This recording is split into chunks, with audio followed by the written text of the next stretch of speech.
Hello and welcome to another edition of Pacific Northwest Best Life. Today we're going to be curing some eggs, some salmon eggs to help us catch some fish, maybe on the coast, some silvers, some kings as those runs get going between now and, and October. It's been a great pink season so far, and hopefully you've gotten a lot of pinks. And you've also gotten some hens and some eggs in those pinks. When I first started fishing for salmon up here in the Pacific Northwest, my catch success grew tremendously when I started curing my own eggs. And so it's really a must for anyone who's serious about fishing for salmon up here. And one of the places where this whole process starts is when you first get the fish and you want to properly bleed it, which is something you do by reaching under the gill plate and breaking one of the gills. You can do it with your fingers, you can do it with a knife. You want to make sure that fish bleeds out while it's still alive. You can bonk it on the head to stun it. And then bleed it and get all the blood out of the fish, and you will end up with eggs that have a lot less blood in it as well. These are eggs from properly bled fish. If this fish wasn't bled properly, you would have the blood all through these skeins, and so that's a really important part of the egg curing process. You don't want that blood affecting the smell of the eggs, the quality of them. You can get some of it out with a little butter knife here. What's remaining, kind of remove dirt and debris. The other thing I would cover in just acquiring the eggs is this is something that is always part of my pack that goes with me. It's just a Ziploc bag, trash bag, and some paper towels. And when I'm gutting the fish after they've been bled, you know, I'm taking this stuff out, and I end up with a clean environment to put the eggs, take the eggs out of the fish into the clean environment.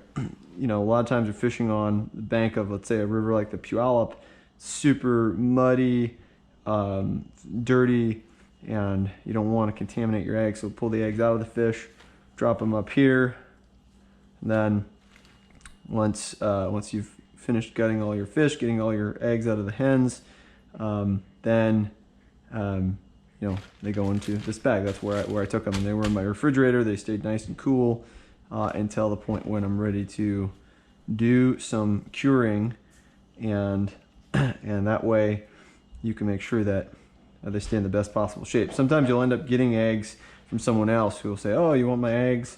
and they won't always take care of them the best way. One of the things I'll do is I'll inspect them, I'll smell them, make sure there's no funky smells coming from them. You know, fishing with eggs is all about confidence. If you're putting in the time down there, fishing eggs under a float, you want to know that your eggs are fishing really well. You don't want to be questioning, did I do that right in the curing process? Were my eggs bad? Should I have, you know, gotten more blood out of them, or maybe not even cured them at all because they were smelly, they have smell to them. And so you'll have that confidence if you follow you know, the same method that for curing eggs that you've used previously when you've caught fish. And so you're not gonna get all the blood out of them, but you can just, you know, do your best to eliminate as much as you can. There's some little small eggs there. You know, different salmon have different quality of eggs for this. You know, these are all from pinks. Pinks have pretty good eggs, though sometimes they're a little bit loose. Kings also have good eggs, but the berries, the individual eggs are quite large, and sometimes that doesn't fish as well if they're just holding together if you're in rougher water, faster flowing water. The absolute best eggs for curing and fishing with are from coho salmon, and but these will do. These will absolutely fish really well. The other thing I'm doing here is I'm butterflying. So I'm just running, again, this is a dull knife. I'm running it down the center just to make sure that when I start to apply the cure on them, that I'm getting the maximum coverage and surface area. So now I've got somewhat clean eggs. I've got a good area here, most of the blood out, and we can start applying cure. So in terms of cure, I pretty much stick to the Pautzke line of cures, had the most success with them, and generally I do 2 cures. Usually I do the Baraxophyre in pink, and then I add this egg nectar to that as well. But today we're going to be applying Fire Cure. Fire Cure is really more optimal for king salmon in a lot of conditions. It's got sulfites and things that really turn the bite on for salmon. This combination is sort of an all-around good egg for salmon or steelhead. It's good to have multiple cures, just because there's times when one will be performing well and the other one won't be, and you want to be able to switch it up out there on the river and get something to kind of turn the bite on. So this is Pautzke's Fire Cure Red. Oops. And when we apply the cure, I kind of hold one end and just kind of move it around between my fingers, because there's these folds in between each section of the skein here, and I just want to get cure into each of those folds.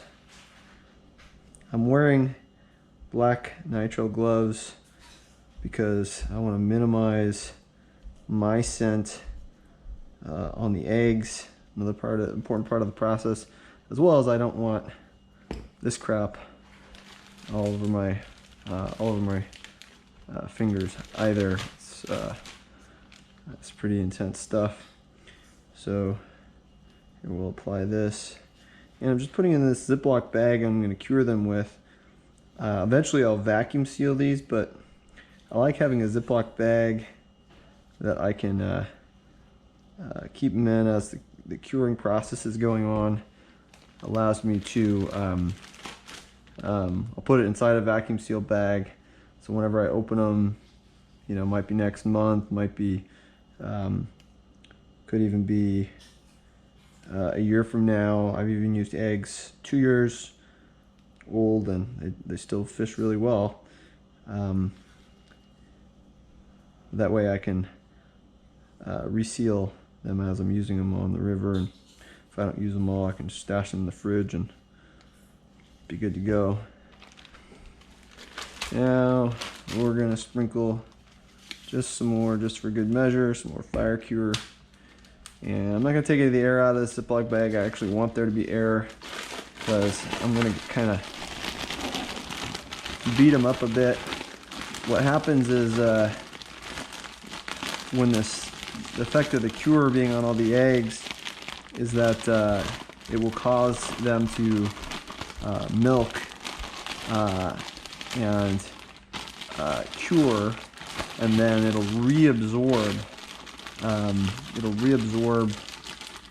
get really when you do it right, it'll get really runny, and a lot of liquid should be in the bottom here as in the first part of the curing process, and then as the curing process finishes, the egg's a lot drier, and it'll milk out when you cut it and you start fishing with it on the river. You'll get a great fishing egg, lots of scent, lots of stuff to get that bite turned on for especially king salmon. The silvers will take these eggs as well, especially on years, on good pink run years. You get a great egg bite for silvers as well. So And even though rivers like the Puyallup and the Carbon have almost zero visibility because of the glacial silt, you can get a great bite going with eggs that are just properly presented and slow enough current in good holding areas. And if you find, you know, the bottom, if you're floating eggs and you come up 6 inches, you know, 4 to 6 inches, sometimes even less than that, you can get, you know, 10 plus fish days fishing eggs on those zero visibility rivers. It's one of the great things about fishing eggs on glacial rivers. So here, see, you're starting to see the liquid develop here. That's great. It's a great sign. That's what I want.